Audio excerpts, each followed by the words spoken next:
الله الرحمن الرحيم. ما أغنى عني مالية هلك عني سلطانية خذوه فغلوه ثم الجحيم صلوا عليه. আজকে আমি আপনাদের সম্মুখে যে বিষয়টি নিয়ে আলোচনা করব মনে করে উপস্থিত হয়েছি, সেই বিষয়টির নাম হচ্ছে মৃত্যুর পর কিয়ামতে যখন আল্লাহ পাক রব্বুল আলামিন আমাদেরকে জান্নাত ও জাহান্নামের রেজাল্ট তুলে দিবে। পৃথিবীতে আমরা ভালো ফলাফল করেছি কিনা তার রেজাল্ট যখন তুলে দিবে, সেই সম্পর্কে আজকে আপনাদের সম্মুখে কিছু আলোচনা করবো ইনশাআল্লাহ।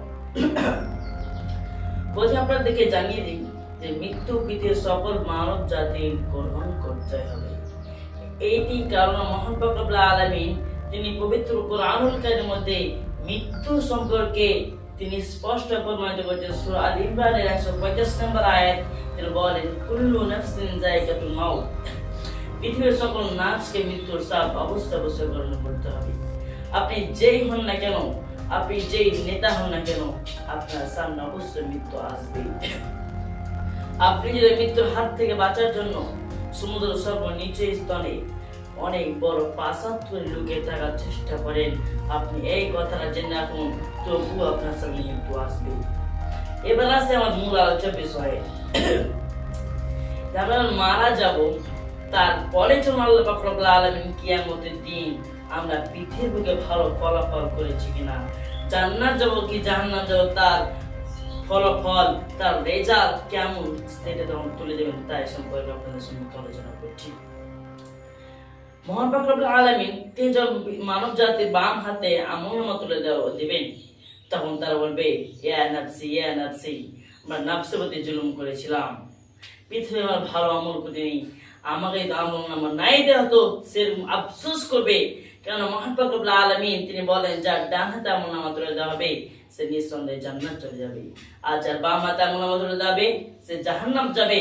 আর যার বাম হাতে আমলনামা তুলে দেওয়া হবে সে আমার যদি আমার আমলনামা নাই দেওয়া হতো, আমার যদি হিসাব কিতাব নাই হতো, সে আফসোস করবে, বলবে আর বলবে, ইয়া লাইতাহা কানাতিল কাদিয়া, আমার যদি মৃত্যু শেষ হতো, মৃত্যুর পর যদি আমি জীবিত না হতাম। এই সম্পর্কে মহান পাক রব্বুল আলামিন তিনি আমাদেরকে সতর্ক করার জন্য তিনি সূরা নাবার 40 নম্বর আয়াতে বলেন, ইয়া লাইতানি কুনতু তুরাবা। সেদিন কিয়ামতে তার সেদিন তারা বলবে, যারা জাহান্নামী হবে তারা আফসোস করে বলবে, হায় আফসোস আমরা যদি মাটি হয়ে যেতাম, হায় আফসোস আমি যদি মাটি হইতাম। আফসোস করবে আর পস্তাবে। সব ইয়া লাইতা কানাতিল কাদিয়া, মৃত্যু শেষ হতো, আজ যদি না জীবিত হতাম, মা ওনানি মালিয়া, আমার পৃথিবীতে অনেক ধন সম্পদ, টাকা পয়সা জমি জায়গা অনেক কিছু ছিল, সে টাকা পয়সা জমি জায়গা আজ কোনো কিছু কাজ এলো না।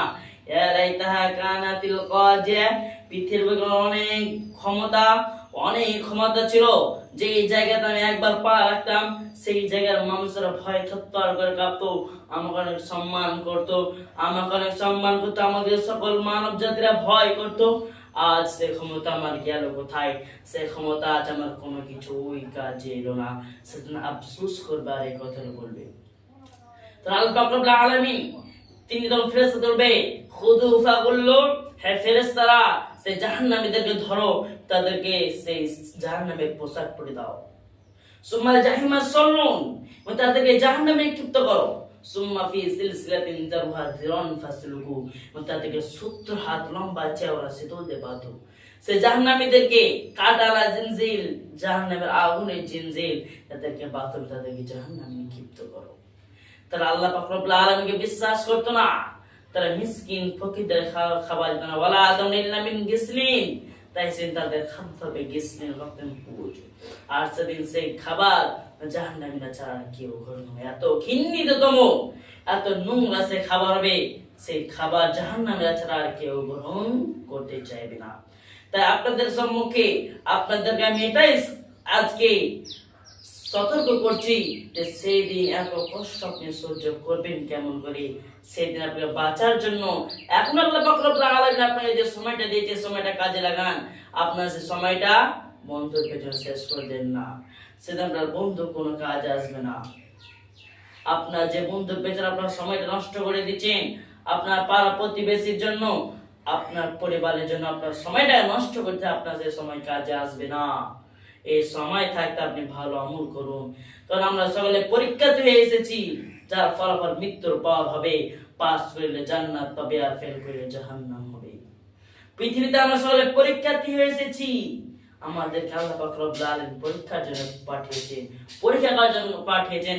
কারণ মহান পাক রব্বুল আলামিন তিনি পবিত্র কুরআনুল কারীমের মধ্যে স্পষ্ট বলেন, আল্লাযী খালাকাল মাউতা ওয়াল হায়াতা, সৃষ্টি হয়েছে মৃত্যু আর হায়াত এবং জীবিত, লিয়াবলুয়াকুম আইয়ুকুম আহসানু আমালা, তোমাদেরকে পরীক্ষা করার জন্য কে এর মধ্যে সবচেয়ে উত্তম আমলের দিক দিয়ে।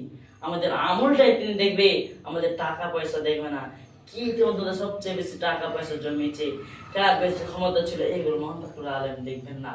আমাদের আমল দেখবে, আমাদের আমলটা কি ছিল। তাই পরিষ্কার আপনাদের সম্মুখে এটাই বলতে চাই যে আসুন ভালো হয়ে যায়, আল্লাহ পাক রব্বুল আলামিনের ইবাদত করুন, নাহলে আপনার কোনো কিছু কাজে আসবে না।